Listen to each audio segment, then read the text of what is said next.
कोई करप्शन का मुकदमा नहीं है। ये इंतकामी कार्रवाइयां जमहूरियत के लिए ठीक नहीं है। ये अदालत उस्मा से कि शेख रशीद ने जो बयान दिए, अब उसके ऊपर उसको फोटो नोटिस लेना चाहिए कि वो किसकी जुबान बोल रहा है। अस्सलाम वालेकुम, आप देख रहे हैं दूसरा रुख। मैं हूं सैयद समर अब्बास। नाजरीन, पनामा जेआईटी के पास काम करने के लिए अब सिर्फ 8 रोज बाकी रह गए हैं। जो 10 जुलाई करीब आ रही है, नून लीग के रहनुमाओं का सियासी इस्तराब बढ़ने लगा है।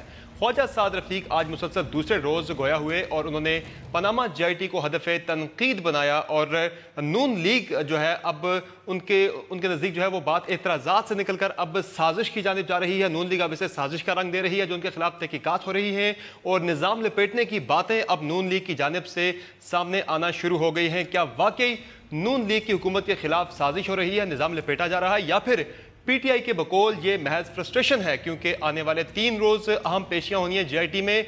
हसन और हुसैन नवाज के अलावा मरियम नवाज ने भी 5 जुलाई को जेआईटी के सामने पेश होना है और पनामा जेआईटी और इस केस की तहकीकात को लेकर आने वाले दिनों में पाकिस्तान का सियासी मंजरनामा क्या बनने जा रहा है, इस पर बात करने के लिए खुसूसी तौर पर हवती है अवामी मुस्लिम लीग के सरबराह शेख रशीद अहमद साहब को। बहुत शुक्रिया शेख साहब हमें शो में ज्वाइन करने के लिए। शेख साहब, 10 जुलाई जो करीब आ रही है, जेआईटी पर ताबड़तोड़ हमले बढ़ना शुरू हो गए हैं नून लीग की क़यादत की जानिब से। ख्वाजा साद रफीक ने कल भी हमले किए और आज भी वो गरजे बरसे। तो बेसिकली पीटीआई तो इसे फ्रस्ट्रेशन का नाम दे रही है। आपके नज़दीक ये क्या है? देखें, कोई वजीर हो ना, कोई इसाक डार बयान करे, कोई चौधरी निसार बयान करे तो मैं समझूं बयान है। ये स्टपनियाँ हैं, ये जेल के मटीरियल हैं, इन्होंने बंदे इकट्ठे करने हैं। ये वो मालशी हैं, ये वो मालशी हैं जो मैं समझता हूँ इक़्तिदार के ताबूत में आखिरी कील ठोंकने में बहुत आसानी पैदा कर रहे हैं। देखिए शेख साहब, पहले जो क़यादत ये सारी जेआईटी की मिठाइयाँ, जेआईटी की मिठाइयाँ हमने तो नहीं बांटी जी, ये इन्होंने मिठाइयाँ बांटी हैं। इनको अंग्रेज़ी ट्रांसलेशन नहीं आई, अब इनको अंग्रेज़ी समझ आ रही है।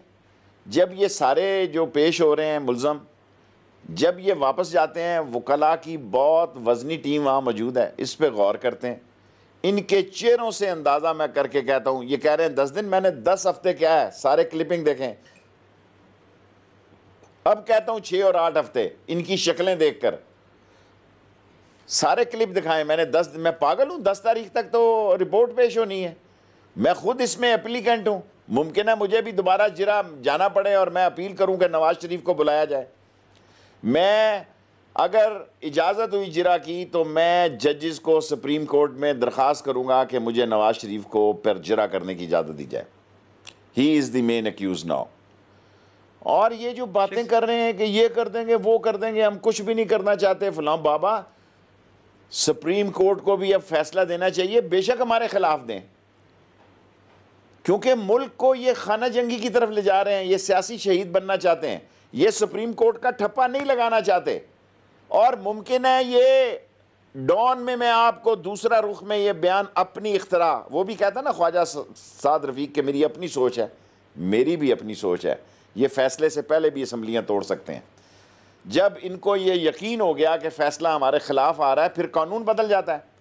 जब वज़ीर आज़म नाहल हो जाए और असम्बलियाँ डिज़ॉल्व हो जाएं, तो फिर जो पेशरो होता है, फिर प्रोसेस बहुत डिफ़िकल्ट और क्रिटिकल होगा नून लीग के लिए। सो दे में मैं भी अपनी एक सोच दे रहा हूँ कि सुप्रीम कोर्ट के फ़ैसले से पहले भी ये असम्बली डिज़ॉल्व कर सकते हैं और किसी मुतबादल आदमी को लाने के लिए या नए इलेक्शन की तरफ जाने के लिए ये क्या तरीक़ाकार इख्तियार करते हैं, ये इनके पास है। और अगर किसी ने खाना जंगी की इस्तिलाह इस्तेमाल की और बताया कि हम बड़े मकबूल हैं, जैसे 5 जुलाई को ये बंदे इकट्ठे कर रहे हैं। नवाज शरीफ साहब ने जब ये कहा कि बंदे नहीं होंगे तो बंदे नहीं थे। जब मेरे दोस्त शहबाज शरीफ ने यह बात की तो नीचे हमजा शरीफ ने बंदे इकट्ठे किए पिंडी से, अपने उन लोगों को कह के जो सुप्रीम कोर्ट पर हमले के मुर्तकिब थे और जो एफिड्रीन केसेस में आखिरी शहादतों में लगे हुए हैं। ये सारा टोपी ड्रामा कर रहे हैं, ये स्क्रीन शूटिंग कर रहे हैं। इनको मालूम हो गया कि हमारे ख़िलाफ़ फ़ैसला आ रहा है। इनके चेहरों को देखकर जो मैं 10 हफ्ते कहता था, मैं अब 6 हफ्ते पे आ गया हूँ। और मैं 13 अगस्त को इंशाअल्लाह ताला अपने हल्के 55 और 56 से ख़िताब करूँगा। पूरे 6 हफ्तों के बाद, और उस वक्त तक मुझे उम्मीद है कोई ना कोई नतीजा निकल चुका होगा। क्या होने वाला है शेख साहब 6 से 8 हफ्ते में? क्या ऐसा होने क्या जा रहा है जिसकी आप बात करें, इशारा कर रहे हैं? होने क्या जा रहा है? बड़ा अफसोस है, ये नाहल होने जा रहे हैं, ये पकड़े गए हैं, ये कोई ट्रेल नहीं दे सके, उसी बिल्डिंग के नीचे प्रेस कॉन्फ्रेंस करते हैं। जो मेन बिल्डिंग है लंदन, क्या कहते हैं, कौन से फ्लैट जी उनके, पार्क लेन के जो है, पार्क लेन के फ्लैटों के नीचे प्रेस कॉन्फ्रेंस करते हैं और कहते हैं जी मैंने उनसे पूछा मुझे क्यों बुलाया तुमने? वो इन फ्लैटों के लिए बुलाया जिसके नीचे तुम प्रेस कॉन्फ्रेंस कर रहे हो। जगह ही बदल लो यार, 7 चर्चिल होटल है वहाँ कर लो, हैं जी। असल में जब अल्लाह ताला किसी का किस्मत का सितारा ख़राब कर देता है ना, तो उसकी अक्ल मत मारी जाती है। वो मुझे तो ये कहते थे अकेली सीट का बंदा है जी, मुझे तो ताने दे दे के नवाज शरीफ साहब कहते थे अगली असम्बली में देखेंगे कैसे आएगा। मैं कहता हूँ अल्लाह को मंजूर हुआ तो मैं आऊँगा, आप नहीं आएंगे।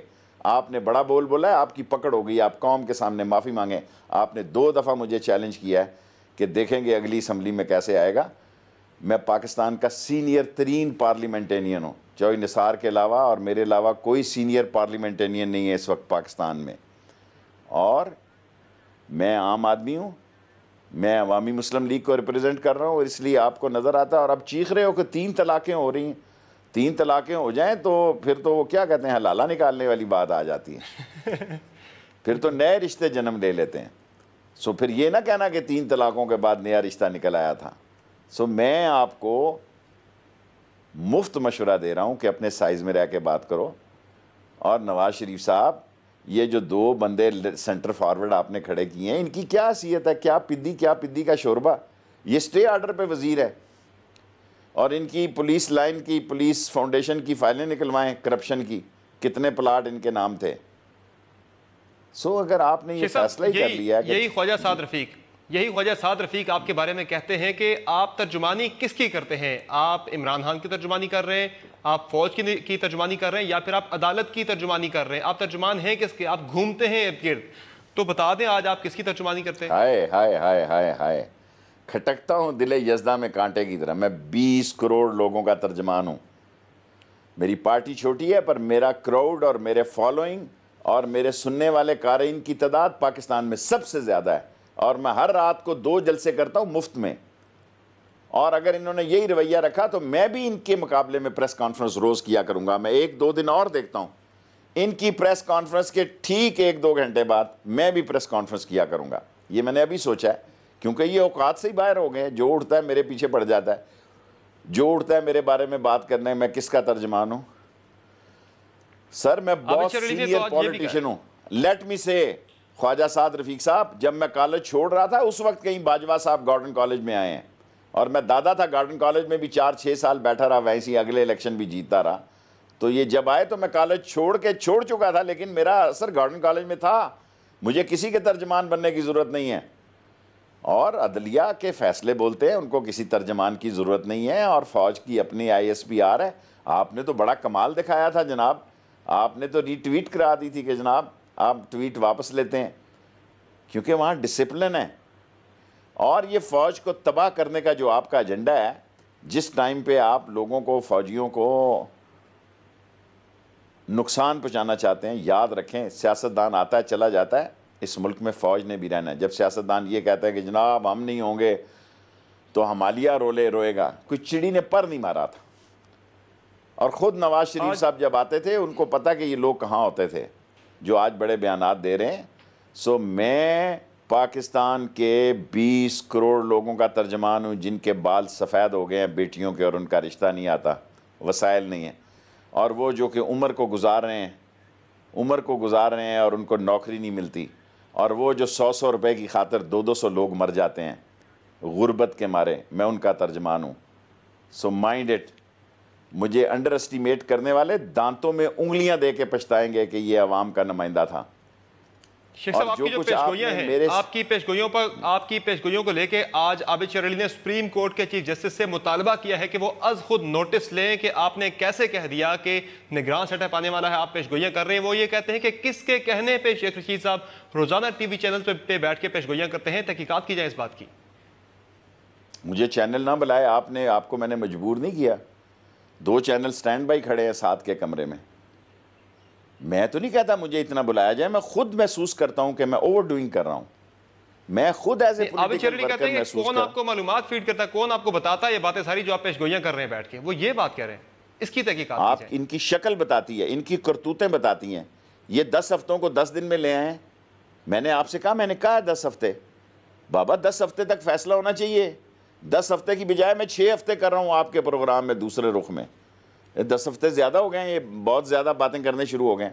और मैं कल या परसों फैसला करूंगा, एन इनकी प्रेस कॉन्फ्रेंस के 1 घंटे बाद मैं प्रेस कॉन्फ्रेंस किया करूंगा, जगह का इंतखाब मैं कर लूंगा कहाँ करनी है। ठीक है शेख साहब, हमें एक ब्रेक लेनी है। नाज़रीन एक ब्रेक लेते हैं, ब्रेक की गुफ्तगू जारी रहेगी। स्टे विद अस।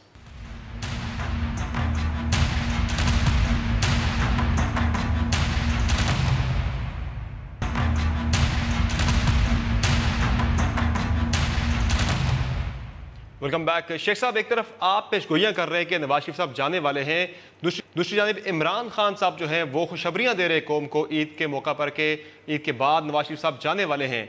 तो बेसिकली नवाज शरीफ साहब की हुकूमत तो नहीं जाएगी, हुकूमत तो ये नून लीग की रहेगी। बेसिकली आइन में गुंजाइश तो मौजूद है, नवाज शरीफ साहब नाअहल होते हैं तो अपनी पार्टी से किसी और को प्राइम मिनिस्टर नामजद कर दें, हुकूमत चलती रहेगी, सिस्टम चलता रहेगा। तो ये फिर साजिश की बातें, उनके हुकूमत के जाने की बातें, ये फिर क्यों हो रही हैं? वो कहते हैं कौन सा गाना, जाने की बात ना करो, अभी जाने की बात ना करो। बाबा जब ये चला गया तो उस नून लीग जो है वो फ्री साइज मुस्लिम लीग है, नाहल लोगों की जमात है। एक आगे वाला बंदा ही नहीं हुआ तो पीछे तो 35-40 बंदे वैसे ही स्टैंड। मेरी कल की किस बात से उनको तकलीफ हुई, मैंने असल दुखती रग पे इनके हाथ रखा है। देखें नवाज शरीफ जो है वो उसने इसहाक डार और चौधरी निसार और शहबाज शरीफ से फैसले की कफियत का मशवरा लेना छोड़ दिया है।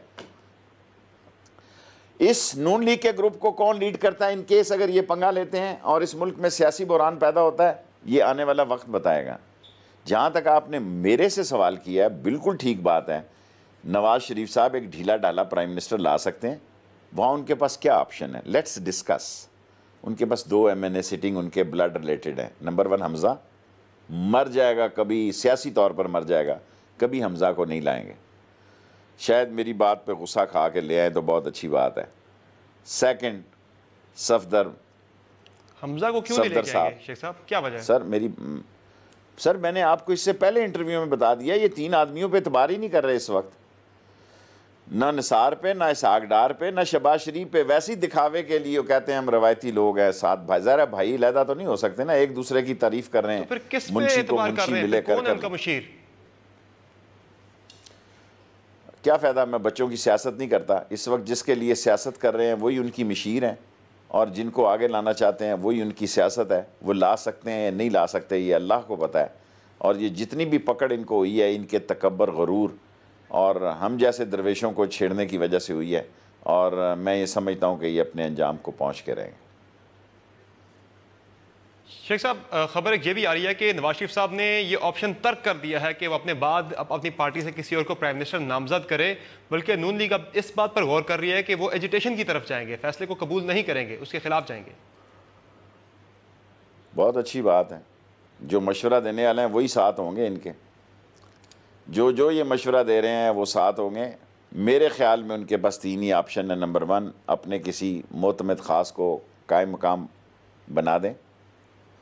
नंबर 2 असम्बली डिज़ोल्व करके इलेक्शन में चले जाएं। यहाँ मैं एक बात कहना चाहता हूँ, अगर कोई ये समझ रहा है कि वो कौमी असम्बली डिज़ोल्व कर दे तो हम इलेक्शन में उस वक्त तक नहीं जाएंगे जिस वक्त तक सूबाई असम्बलियाँ भी डिज़ोल्व ना हो। हम भी फिर कॉल देंगे, हमारी कॉल भी देखिए, दुनिया याद रखेगी कि कॉल किसको कहते हैं। तीसरी सूरत हाल ये कह रहे हैं तहरीक चलाए, बड़े मज़े से चलाएं जनाब।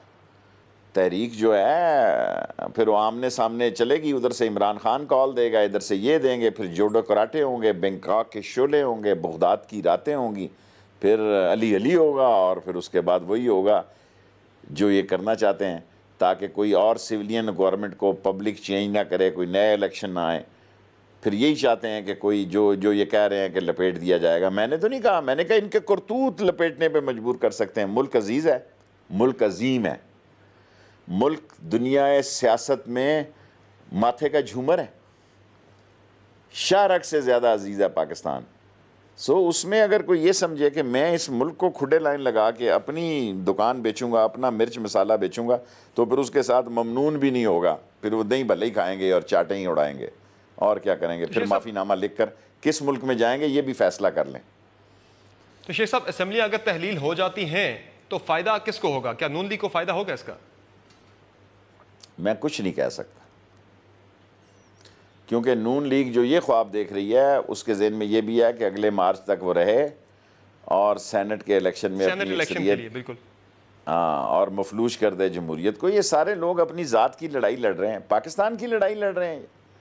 बाबा, दुनिया में लोग स्टेप डाउन हो गए, तुम स्टेप डाउन हो जाते तो क़यामत आ जाती थी। किसी एक लल्लू गैरे को 3-6 महीने के लिए बना देते, अपने किसी और आदमी को मुंतखब करा देते जो आपके दस्ते रास्त हैं। लेकिन शायद अल्लाह की तरफ से आपके नसीब में धक्के खाना दोबारा लिखा है, ये अल्लाह को पता है, मुझे नहीं पता। मुझे ये दिल गवाही दे रहा है कि 10 हफ्ते से आज मैंने 6 और 8 हफ्ते कर दिए। तो शेख साहब, अगर ये ऑप्शन एक्सरसाइज करती है PMLN एक और प्राइम मिनिस्टर अपनी पार्टी से नामजद करने का, तो फिर मियाँ साहब अभी आप कुछ देर पहले बात कर भी रहे थे इस पर, तो किसको, कौन सूटेबल कैंडिडेट हो सकता है प्राइम मिनिस्टर के लिए? सर, आप मेरे से बाज़ लोग नून की बातें पूछते हैं या इमरान खान की पार्टी की पूछते हैं, मुझसे मेरी बात पूछते हैं, वहाँ भी मुस्लिम। देखिए, मैं तो तीनों ऑप्शन आपके सामने रखी हैं, मेरा किसी से कोई राब्ता नहीं, कोई राब्ता नहीं। तीसरा ऑप्शन कौन सा है शेख साहब? एक तो असेंबली तहरील करने वाला, दूसरा मुतबादल प्राइम मिनिस्टर, तीसरा यही कि सड़कों पे आएँ और समझें कि ज्यादती हुई है, फिर लितर भी खाएं और प्याज भी खाएं और जेल भी जाएं और अपना भी काम ख़राब करें और मुल्क को भी नुकसान पहुँचाएं और जमहूरियत को भी। फिर कौम फैसला करे कि जमहूरियत, देखें, अगर आप नाअहल हो जाते हैं तो फिर आप पे ज़िम्मेदारी है कि मुल्क अहल लोगों के ज़िम्मे हो, कौम अपनी नई क़यादत का इंतखाब करे। अगर नहीं कर सकती और आप नहीं करने देते तो फिर आप भी उतने ही मुजरिम हैं। ख्वाजा साद रफीक साहब ये कहते हैं कि अगर नवाज शरीफ साहब के खिलाफ कोई फैसला आया, कोई ऐसी गड़बड़ हुई, तो फिर बारी इमरान खान साहब की भी नहीं आनी, हम गिरे तो उनकी बारी भी नहीं आएगी, तो फिर किसकी बारी आएगी शेख साहब? मुझे नहीं मालूम, ये ख्वाजे को पता होगा। अपने से बड़े साइज़ की बातें जो कर रहा है वो इमरान खान की, ज़ाहिर है इमरान खान के हम नए इलेक्शन में उसके साथ हैं और जब भी इलेक्शन हुए इमरान खान के साथ खड़े होंगे और किसकी बारी आनी है फिर इसको पता होगा। मेरा मतलब है, पहले भी मुशर्रफ दौर में ये अंदर से अटैच थे, इनके लिंक थे, ये ऐसी चैम्पियन बन रहे हैं सारे, ये सब अटैच थे, 2 नंबर के लोग थे। सिर्फ एक नवाज शरीफ था जिसने एक मुख्तलिफ स्टैंड लिया हुआ था, बाकी तो सारे 90 के जाविये से लेटे हुए थे। तो शेख साहब, ये जो निज़ाम लपेटने की बातें हो रही हैं, साजिश की बातें हो रही हैं, हुकूमत को चलता करने की बातें हो रही हैं, फिर ये क्या है सारा कुछ? ये क्यों इस तरह का एक इंप्रेशन दिया जा रहा है? इंप्रेशन नहीं, ये ठीक कह रहे हैं। ये अगर तहरीक चलाएंगे, ये डंडे सोटे इकट्ठे करेंगे, 5 जुलाई को अगर ये लोगों को इकट्ठे करेंगे, ये ट्रायल करेंगे, 5 जुलाई को शो ऑफ करेंगे स्ट्रेंथ, पैसे ये डिस्ट्रीब्यूट कर रहे हैं। अगर 5 जुलाई को ये लोग इकट्ठे करते हैं तो इनको पता लग जाएगा कितने इकट्ठे होते हैं लोग। उसके बाद अगर ये कोई तहरीक चलाना चाहते हैं, इनका हक है, ज़रूर चलाएं। और ये क्या चलाएंगे कि फ़ैसला नाइंसाफ़ी पे मबनी हुआ। सुप्रीम कोर्ट के मैंने आपको अपनी सोच के बराबर दिया है, ये बिजनेसमैन है, इस पे भी गौर करेंगे कि सुप्रीम कोर्ट के फ़ैसले से पहले ये असम्बलियाँ ना डिज़ोल्व कर दें कहीं। ठीक है शेख साहब, एक ब्रेक लेते हैं। नाजरीन, एक ब्रेक लेंगे, ब्रेक के बाद हमसे पूछेंगे क्या हालात इस नहज पर पहुंच चुके हैं कि नून लीग को अब पीपल्स पार्टी के कंधे की ज़रूरत दोबारा पड़ने लगी है। बात होगी छोटे से ब्रेक के बाद।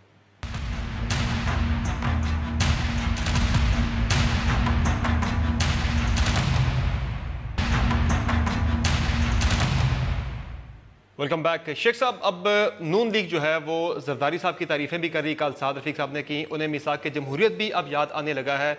तो क्या हालात 2014 वाले हालात पर पहुंच गए हैं, दोबारा से सिचुएशन वहाँ पर पहुंच गई है कि अब नून लीग को पीपल्स पार्टी के कंधे की ज़रूरत पड़े? देखें, क्या पीपल्स पार्टी किराए का कंधा देगी? अगर ये 184(3) की अमेंडमेंट लाना चाहते हैं तो उसको लिए वाकई पीपल्स पार्टी का कंधा चाहिए, क्योंकि इमरान खान तो बिल्कुल वाज़ेह है, उसने तो झंडी कराई हुई है। फजलुर रहमान साहब ऑफ कोर्स इनके साथ है। मैं आज काउंट कर रहा था, यकीनन पीपल्स पार्टी की वोटों के बगैर नवाज शरीफ का 2 तिहाई अक्सरियत नहीं बनती। तो 184(3) के लिए अगर कोई अमेंडमेंट लाना चाहे तो सुप्रीम कोर्ट बैठी हुई है, एक शख्स के लिए कोई अमेंडमेंट आ सकती है। और मुझे सुप्रीम कोर्ट का रास्ता पता है जी, ये बिल्कुल सीधी सड़क है सुप्रीम कोर्ट को। मैं चला जाऊँगा कि एक शख्स के लिए आइन में तरमीम नहीं हो सकती। कौमी मफाद आमा की बात हो, कौम की बेहतरी और भलाई की बात हो तो और बात है। एक शख्स को बचाने के लिए 184(3) पे अमेंडमेंट आएगी, ऐसा मुमकिन नहीं है। मेरे ख्याल में नून लीग, अगर उनमें थोड़ी बहुत अक्ल और शऊर है, अगर कुछ बाकी रह गया तो उनको नवाज शरीफ अपनी टीम बेहतर करें और उनको मशवरा दें। जब मैं कहता था स्टेप डाउन हो जाओ, उस वक्त स्टेप डाउन होना बहुत बड़ी अक्लमंदी थी। अब वो भी स्टेप ख़त्म हो गया है। डिसीजन से पहले डिसीजन लेते हैं या डिसीजन के बाद लेते हैं, it's up to you Nawaz Sharif साहब। मैं हूँगा इंशाअल्लाह असम्बली में, मेरे मौला ने चाह नबी के सदक़े में। आपके बादल छाए हुए हैं, ज़रा धुंध छाई हुई है कि आप होंगे या नहीं। शेख साहब, कोई डेलिब्रेशन ऐसी चल रही हैं आर्टिकल 184(3) में तरमीम के लिए? अगर हैं भी तो अब तो टाइम तकरीबन गुजर चुका है, अब तो बहुत देर नहीं हो गई इसमें। राइट, आप सही कह रहे हैं, लेकिन ये मसवदा शसवदा इन्होंने बनाया हुआ है। लेकिन बड़ा दिलचस्प वक्त होगा 6 से 8 हफ्ते जो मैं कह रहा हूँ। इसमें कुछ भी हो सकता है, कुछ भी हो सकता है। और सारी ऑप्शंस मैंने आपके सामने रख दी हैं। इनको छोड़े पर ये दो बंदे जो लगे हुए हैं, ये रोज़ वहाँ कोई ना कोई लगा रहेगा। ये इनके दिन है, ये लगे रहें तो बेहतर है। मैं तो सोचता हूँ कोई ज़रूरत नहीं प्रेस कॉन्फ्रेंस करने की भी, ये खुद ही एक्सपोज हो जाएंगे। लेकिन मेरा दिल करता है कि कौम को दूसरी तस्वीर भी दिखाई जाए कि इनको तकलीफ़ क्या है और दर्द कहाँ उठ रहा है और उसका इलाज क्या है। सो ये सारी बातें करने के काबिल हैं। Let's see how they move and we will reply the same way. Tit for tat होगा इंशाअल्लाह ताला। लेकिन पीपल्स पार्टी की शेख साहब आपने बात की कि उनके कांधे की जरूरत पड़ेगी आर्टिकल 184(3) में तरमीम के लिए। आपकी गुज़िश्ता दिनों में मैंने देखा अफ्तारी के दौरान आपकी बिलावल से बड़ी खुसूसी बातचीत भी हुई, तो पीपल्स पार्टी से आपके राब्ते तो हमने देखा रहते हैं, तो वो क्या कहते हैं अगर इस तरह की जरूरत पड़ती है आर्टिकल 184(3) में तरमीम के लिए, तो क्या पीपल्स पार्टी साथ देगी उनका? मेरा नहीं ख्याल पीपल्स पार्टी प्रेफर करेगी इलेक्शन की तरफ जाने को। मेरी किसी से बात नहीं हुई, बिलावल से कहीं मीटिंग शीटिंग में हेलो हाय हो जाती है। वैसे भी मैं अब बच्चों के बारे में सियासत में बात नहीं करता, सिर्फ जरदारी साहब से की थी कि अपने बच्चे पे एतबार करो, इसको इख्तियार दे दो, थोड़ा शायद बेहतर रिज़ल्ट आ जाए, वरना पंजाब में तो बहुत सारे लोग उड़ जाएंगे। तो लेकिन उन्होंने सुनी अनसुनी कर दी। लेकिन मुझे ऐसा दिखाई देता है कि पीपल्स पार्टी नून लीग के साथ जाने की अब गलती नहीं करेगी। तो शेख साहब, ये 9 माह के अंदर जो है इंतखाब हमें सूट करता है, या फिर नवाज शरीफ साहब जो है वो सियासी शहीद बन के 90 रोज़ के अंदर, माजरत 90 रोज़ के अंदर इंतखाब हो सकता है, या फिर नवाज शरीफ साहब जो अगले इलेक्शन तक का जो टाइम है उसको अपने लिए इस्तेमाल करेंगे अपनी पॉलिटिकल कैंपेन के अंदर? देखें सर जी, आप नवाज शरीफ के सवाल ये जो आते हैं दो सेंटर फॉरवर्ड, इनसे पूछे ना ये सवाल कि वो 60 दिन का फार्मूला लेंगे या 90 दिन का लेंगे। वो डिस्क्वालीफाई होना सुप्रीम कोर्ट से ठप्पा लगवाना पसंद करेंगे अपने, या जिस शख्स ने भी होना है ठप्पा लगाना पसंद करेंगे, या असम्बलियाँ पहले डिजॉल्व करेंगे। सो ये फिक्र करने का बात जो है ना, हमने अपना केस आपको है जी, क्या बोला आपने? आपको सूट करेगा ये? क्या फरम? हमें तो आपको अपोजिशन देखें, हुकूमत जब इख्तिदार में होती है ना तो उसकी तैयारी ज़्यादा अच्छी होती है। हुकूमत जब इख्तिदार में होती है नेचुरली उनकी तैयारी है। 35-35, 70-70 करोड़ रुपए हल्कों में बांट रहे हैं। गवर्नमेंटों के टूटने के बाद और इलेक्शन के नए एजेंडा और नए प्रोग्राम आने के बाद, और अबूरी हुकूमत भी ज़ाहिर है लीडर ऑफ अपोजिशन की राय से बनेगी, आइन की एक बड़ी वजह है। सो वो कौन सा वज़ीर आज़म अबूरी आता है ये भी सोचने की बात होगी। अगर नहीं आता और नवाज शरीफ साहब स्टेप डाउन करके किसी और को ले आते हैं, सो अब सारी गेंद जो है ना जी, और महीने के अंदर अंदर खेल वाजा हो जाएगा। ये 29 तारीख के आपने एक इंटरव्यू में तो कहा था कि अबूरी हुकूमत आने वाली है। नहीं, किसी में नहीं कहा, गलत बात है, खबर लगी हुई है आपको? बिल्कुल नहीं कहा, सवाल ही पैदा नहीं होता। मैं जो बात कहता हूं दोबारा दोहराता हूं, अगर इन्होंने पंगा लिया और मुल्क में खाना जंगी शुरू की, सिविल वार के हालात पैदा किए, तो कह रहा हूं इस बात का खदशा है, खदशे पे भी जोर दे रहा हूं कि ये निज़ाम लपेट ना दिया जाए। इसलिए एहतियात बरतें और सारी बातें आइनी और कानूनी होनी चाहिए। अब इसको आप जिस तरह मर्जी ले जाएं, ले लें। मैंने कभी ये नहीं कहा, पहले 10 हफ्ते कहते थे, अब मैं 6 से 8 हफ्तों पे आ गया हूँ, 4 हफ्ते और कम कर दिए। जो आपने 3 नाम लिए शेख साहब, यानी इसका मतलब है कि नवाज शरीफ साहब अगर हटते हैं तो फिर इसहाक डार, चौधरी निसार और शहबाज शरीफ साहब में से कोई भी प्राइम मिनिस्टर नहीं बनेगा किसी भी हालात? श्योर, मेरी इंफॉर्मेशन यही है। शहबाज शरीफ साहब की बात है, उन्होंने ये अच्छा ये कहने की बातें हैं शहबाज शरीफ को। देखें, वो सारा खेल मरियम बीबी के लिए कर रहे हैं। शहबाज शरीफ के लिए नहीं कर रहे, वरना हमजा की खामोशी आपको इतने महीनों से बता सकती है कि उसको डंप कर दिया गया।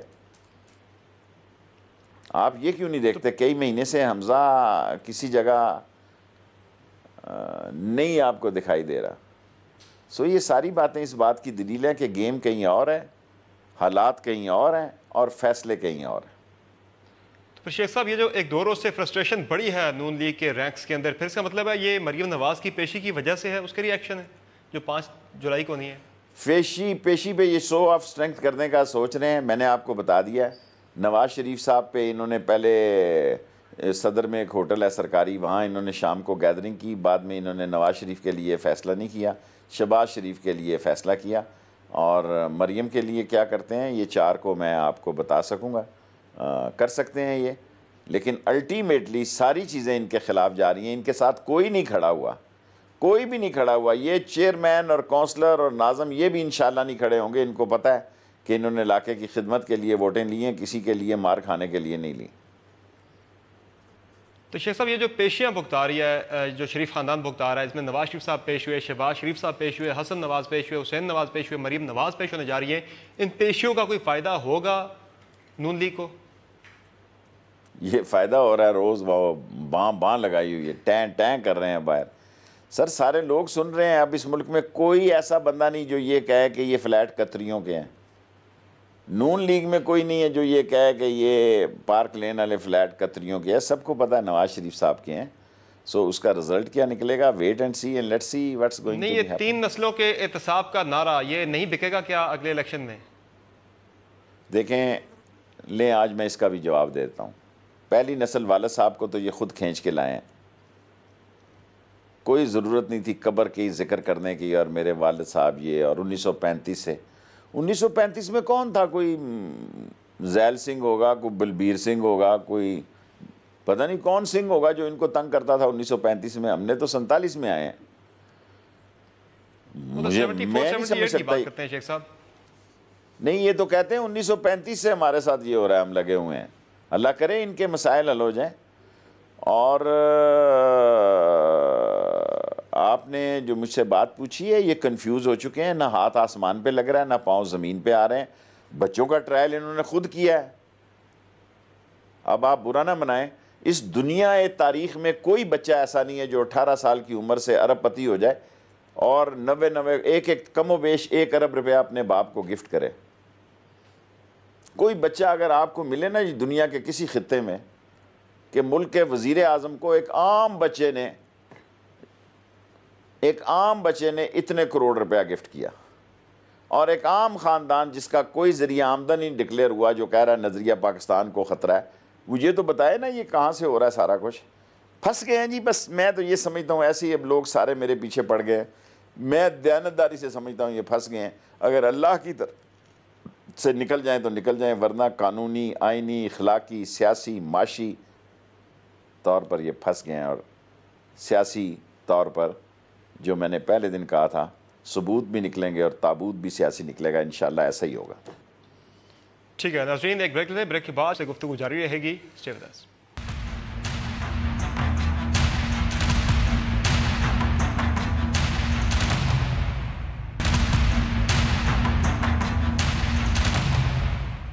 Welcome back. शेख साहब, साद रफीक साहब ने और दीगर नून लीग की क़यादत जो एक बैलेंस की बात करती है, पाकिस्तानी सियासत में बैलेंस होता है, यहाँ से विकेट गिरेगी तो वहाँ से भी गिरेगी। जिस तरह उन्होंने कहा कि हम ना रहे तो खान साहब आपने भी नहीं रहना। जो पार्टी का जो गैर मुल्की फंडिंग केस है, क्या इसमें -1 जो नवाज शरीफ साहब का है, -1 के साथ क्या खान साहब का -2 भी हो सकता है? ऐसा मुमकिन है क्या? देखिए, वो कौन सा इन पावर रहा है, ये तो पावर की लड़ाई है। हम तो कहते हैं ये हमारा माल है जिससे आपने ये फ्लैट लिए हैं। और सुप्रीम कोर्ट में मैं समझता हूँ उस इलेक्शन में जो जमाइमा ने सारे उनके डॉक्यूमेंट दे दिए हैं। अब कौन सी बात रह गई है? फंडिंग शंडिंग का मसला होता रहेगा, जो होगा मुझे नहीं पता क्या केस है। मैं तो समझता हूँ कि इन सारे सियासी वर्करों से बेहतर जमाइमा ने ट्वीट की और बेहतर जमाइमा को लोगों ने सुना और उस पर एतमाद किया। जब जमाइमा ने यह कहा कि सारे डॉक्यूमेंट मिल गए, आप इमरान खान दूसरी तरफ ध्यान करें, आप दूसरे कामों की तरफ ध्यान करें, मैं ये भेज रही हूँ। मुझे तो बहुत अच्छी लगी है जी। वो पहले भी अच्छी पीपल्स पार्टी भी कहने लगी है शेख साहब, आप पीपल्स पार्टी भी कहने लगी है कि इमरान खान और नवाज शरीफ दोनों एक ही सिक्के के 2 रुख हैं, दोनों जाएंगे। कुर्बान जाऊँ आपकी दावों पे। और फिर आसिफ जरदारी साहब खुला खाएंगे? नहीं, ऐसा नहीं होगा। अभी नवाज शरीफ 2018 में हमारी हुकूमत आने वाली है। वो कहने ख्वाब देखने पर तो कोई पाबंदी नहीं जी, ख्वाब देखने की क्या पाबंदी है। जो कुछ भी होना है जी 2017 में होना है। जो कुछ भी होना है 18 की बात आप भूल जाएं। जो कुछ भी होना है 17 में होना है, 18 में कुछ नहीं होना। 18 में अगर होना है तो फिर इनके हक में होना है, नवाज शरीफ के हक में। सियासी फैसले 2017 में होने। और अगर आसिफ जरदारी साहब ये सोच रहे हैं कि 2018 में उनकी हुकूमत होगी तो फिर ये तो लोगों का फैसला नहीं, मेरा तो फैसला नहीं है। 100 रुपये के पेट्रोल की खातिर जो है 200 बंदे मर जाते हैं। और आज भी डाला एक गिरा था और शुक्र है लोग गए थे, पुलिस ने कंट्रोल कर लिया। और जो बोतलों का डाला गिरता है पूरा ट्रक, तो लोग बंदे निकालने की बजाय बोतलें उठाने पे जोर देते हैं। गन्ने की ट्राली जाती है, मर जाते हैं मोटरसाइकिल वाले गन्ना खींचते खींचते। तो अगर माशरा इतना ही नापैद और इतना ही मफलूज और इतना ही थक गया तो फिर अल्लाह ताला इस माशरे के हाल पे रहम करे। मैं तो दुआ ही कर सकता हूँ। शेख साहब, आप कहते हैं जो भी होगा 2017 में होगा। आपने खुद भी कहा कि अगस्त में आप रावलपिंडी के अवाम से खिताब करेंगे। इस दफ़ा इत्तलात यह है कि आप रावलपिंडी के दोनों हलकों से, यानी 55 से भी आप लड़ रहे हैं, 56 से भी आप लड़ रहे हैं। खान साहब रावलपिंडी के हल्के यानी 56 से इलेक्शन नहीं लड़ रहे, वहाँ से भी आप लड़ रहे हैं। तो क्या ये इत्तलात दुरुस्त है? ये शायर करता है ना कि इमरान खान का मुझ पर एतमाद है। और 54 से इंशाल्लाह इमरान खान लड़ेंगे, 55-56 से मैं लड़ूंगा। अच्छा, आप अब वो 54 पे चले गए, 56 से नहीं आ रहे। बड़ी इंटरेस्टिंग खबर है ये। तो शेख साहब, आपके बारे में खान साहब ने गुज़श्ता दिनों जब बाबर ऐवान शामिल हुई तो उन्होंने कहा कि मैं तो शेख रशीद साहब को भी शमूलियत की दावत दे रहा हूँ PTI में, वो भी शामिल हो जाए। तो फिर क्या आपका फैसला है? मैं तो पहले ही इमरान खान के साथ शामिल हूँ। मैं तो इमरान खान को ही PTI समझता हूँ।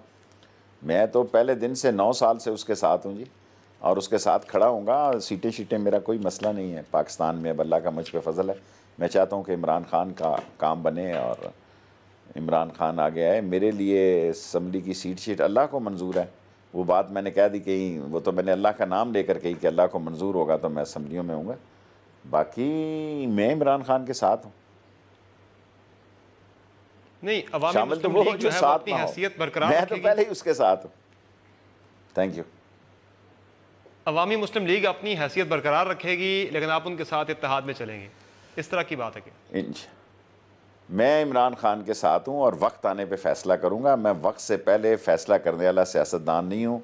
मेरे नज़दीक टाइम सियासत में बड़ा अहम फैसला होता है। मैंने आपको एक ज़ुबान दे दी है कि मैं इमरान खान के साथ हूँ। नहीं, पार्टी तो फिर आपकी बरकरार रहेगी ना, यानी कि वो इसका मतलब तो फिर यही रहा कि आप उनके साथ रहेंगे, पार्टी आपकी बरकरार रहेगी। जिस तरह से अभी चल रहा है स्टेटस को, यही बरकरार रहेगा।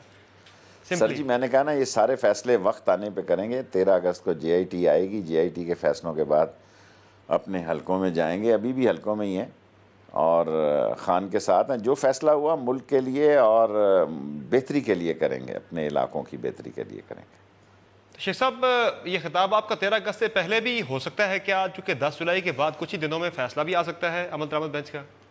मेरा खिताब तो रोज़ ही होता है, दिन में 2 दफ़ा। मैं इसी को खिताब समझता हूँ। जिसको करोड़ों लोग सुने वो खिताब ही होता है। उसमें तो पैसे लगेंगे। शेखों का दिल ज़रा, मैं कंजूस सा बंदा हूँ। ये नहीं कि पैसे नहीं है, पैसे भी हैं, अल्लाह का फजल है, लेकिन कंजूस हूँ, ज़रा दिल नहीं करता खर्च करने को। तो बग़ैर ये रात को 2 जलसे हो जाते हैं। इसी पे समझता हूँ कि बात लोगों तक पहुँच रही है, क्योंकि जिस हिसाब से लोग लाल हवेली में फ़ोन करके पूछते हैं जी कि शाम कहाँ आपका इंटरव्यू है, उससे तो ये ज़ाहिर होता है कि लोग हमारी बात को समझते हैं। नून लीग जो मर्ज़ी कहे, लेकिन लोगों की आवाज़ है हम, और अल्लाह ताला इस आवाज़ को नबी के सदक़े में कायम रखे। बहुत शुक्रिया शेख रशीद अहमद साहब हमें शो में ज्वाइन करने के लिए। नाज़रीन, साहब ने तो बता दिया है कि आइंदा 6 हफ्ते बहुत ज़्यादा अहमियत के हामिल हैं और जो भी होना है 2017 में होना है, 2018 को अवाम भूल जाए। आज के शो में इतना ही, इजाज़त दीजिए, अल्लाह हाफ़िज़।